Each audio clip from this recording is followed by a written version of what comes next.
Shalom saudaraku, berjumpa kembali bersama dengan saya, Pendeta Jakob Setio dalam program Sapa Jemaat di Rumah. Kali ini kita akan bersaat teduh bersama-sama. Mari kita berdoa.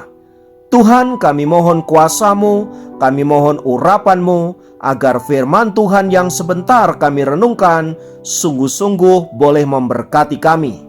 Roh Kudus tolong kami, agar kami boleh menerima pewahyuan yang baru yang datang daripada Tuhan. Terima kasih Bapa, berfirmanlah, kami siap diberkati oleh Engkau. Dalam nama Tuhan Yesus, haleluya, amin. Firman Tuhan kali ini terambil dari Lukas 2 ayat 10 dan 11. Lukas 2 ayat 10 dan 11 berkata, "Lalu kata malaikat itu kepada mereka, 'Jangan takut, sebab sesungguhnya aku memberitakan kepadamu kesukaan besar untuk seluruh bangsa. Hari ini telah lahir bagimu Juru Selamat, yaitu Kristus Tuhan di kota Daud.'" Saudaraku, 600 tahun sebelum Tuhan Yesus datang, bangsa Israel masih ada dalam pembuangan dan mereka rindu pulang kembali ke Israel untuk menikmati tanah perjanjian yang telah mereka terima dari Tuhan. Ketika mereka diberikan kesempatan oleh Tuhan untuk pulang kembali ke tanah perjanjian, mereka berharap di tanah Israel mereka akan menemukan kebebasannya, mereka akan menemukan kelepasannya, dan dapat kembali menikmati berkat-berkat Tuhan dan beribadah secara leluasa di tanah leluhur mereka. Tetapi apa yang terjadi saudaraku, justru tidak lama sesudah itu bangsa Israel jatuh ke tangan kerajaan Persia, dan sesudah itu mereka juga jatuh ke tangan Yunani, dan yang terakhir dikuasai oleh kekaisaran Romawi. Impian mereka untuk menikmati kebebasan dan kelepasan di tanah mereka sendiri tidak menjadi kenyataan. Yang terjadi justru mereka hidup dalam penderitaan yang berlipat kali ganda. Sebab bangsa Israel tidak hanya dijajah oleh bangsa asing, melainkan oleh para pejabat-pejabat pemerintah mereka sendiri yang menindas rakyatnya dengan luar biasa.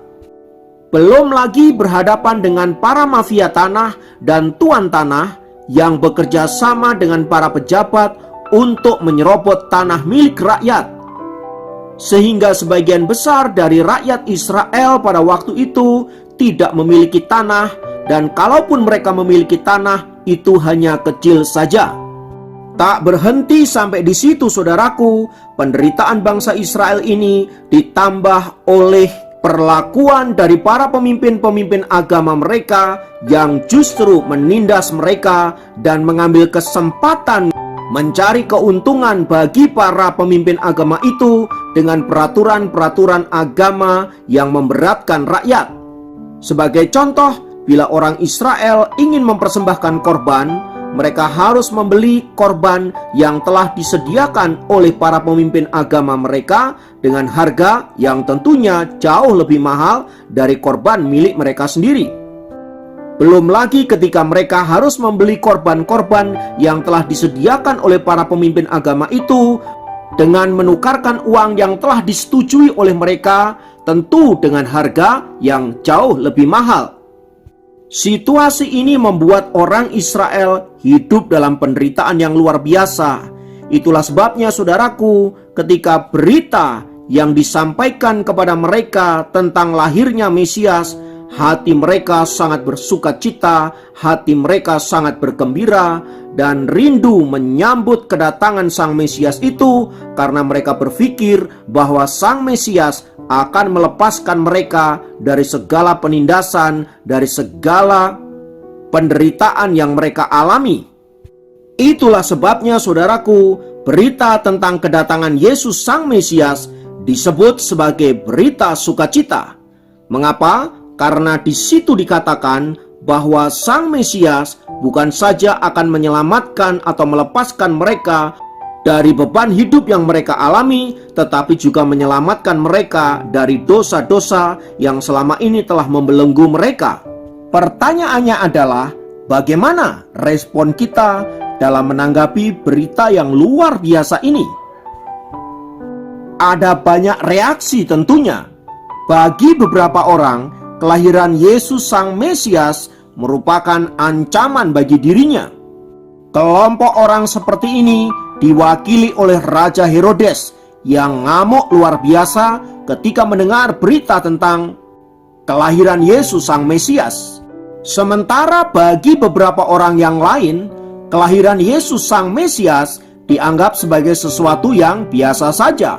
Kelompok ini diwakili oleh pemilik penginapan di mana Tuhan Yesus dilahirkan. Karena ia menganggap bahwa kelahiran Yesus sebagai sebuah peristiwa yang biasa, karena itu ia menyambutnya dengan cara yang biasa juga.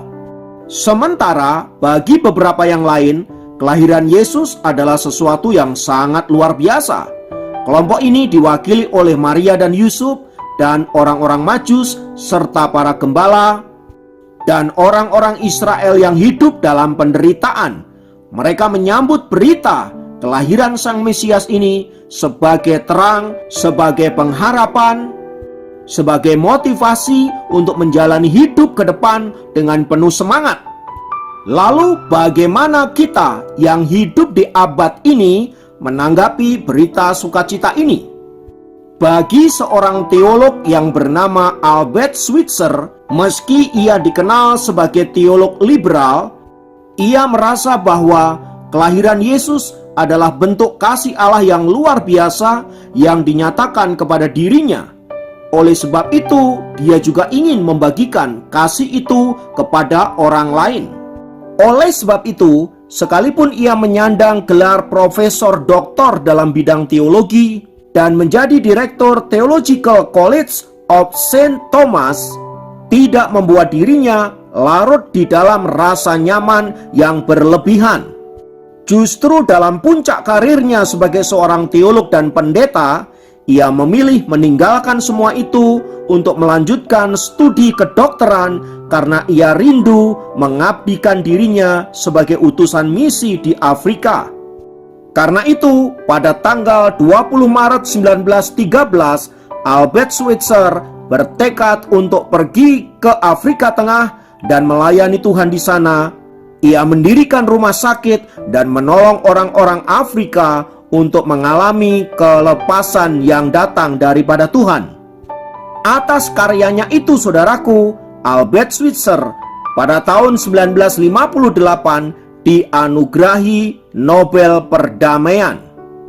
Sungguh luar biasa, saudaraku, seorang Albert Schweitzer, sekalipun ia seorang profesor doktor dalam bidang musik, filsafat, teologi, bahkan ilmu kedokteran, rela meninggalkan semua itu dan mengabdikan hidupnya untuk menyatakan kasihnya kepada orang-orang pedalaman di Afrika Selatan dan membawa mereka untuk berjumpa Sang Juru Selamat, yaitu Tuhan Yesus Kristus.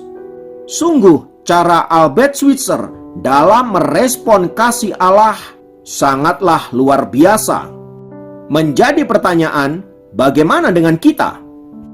Kita mungkin telah menjadi orang Kristen bertahun-tahun. Kita juga telah menikmati kasih dan kemurahan Tuhan serta berkat-berkat yang luar biasa. Pertanyaannya lagi, untuk apa semua itu? Mari kita merespon kasih Allah dengan melakukan tindakan nyata supaya oleh hidup kita membawa kasih Tuhan kepada mereka yang belum mengenalnya dan membawa perubahan serta membuat hidup setiap orang mengalami Tuhan dalam hidup mereka. Biarlah lewat firman Tuhan ini kita terus diteguhkan untuk menjadi anak-anak Tuhan yang siap menjadi alat yang Tuhan pakai untuk menyatakan kuasa kerajaannya. Kiranya Tuhan memberkati. Mari kita berdoa. Tuhan, kami naikkan syukur buat kasih-Mu yang telah Engkau nyatakan dalam hidup kami, sehingga kami telah mengenal keselamatan yang datang dari Tuhan. Mampukan kami untuk tetap hidup di dalam kasih-Mu, serta membagikan kasih ini kepada mereka yang belum mengenal kasih Allah. Tuhan kiranya memberkati. Dalam nama Yesus kami berdoa. Haleluya. Amin. Demikian program Sapa Jemaat kali ini. Sampai jumpa dalam program Sapa Jemaat yang lain. Tuhan Yesus memberkati.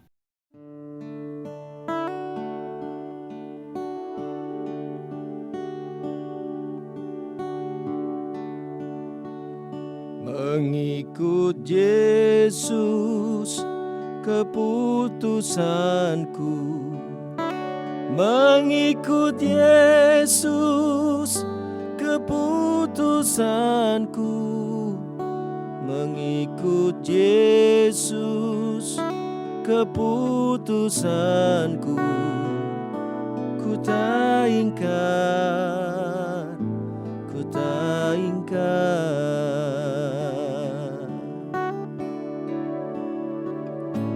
Tetap ku ikut walau ku susah, tetap ku ikut walau ku susah, tetap ku ikut walau ku susah. Ku tak ingkar, ku tak ingkar.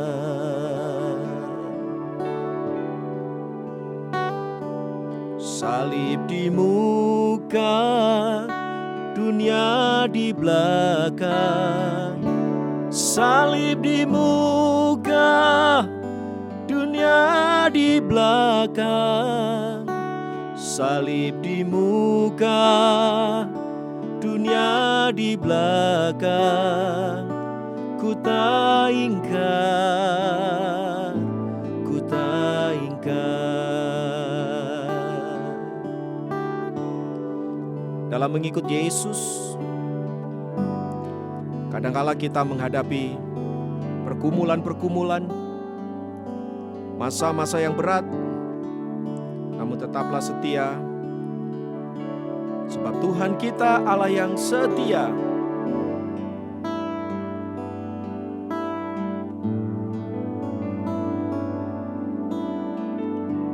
Saya mau iring Yesus,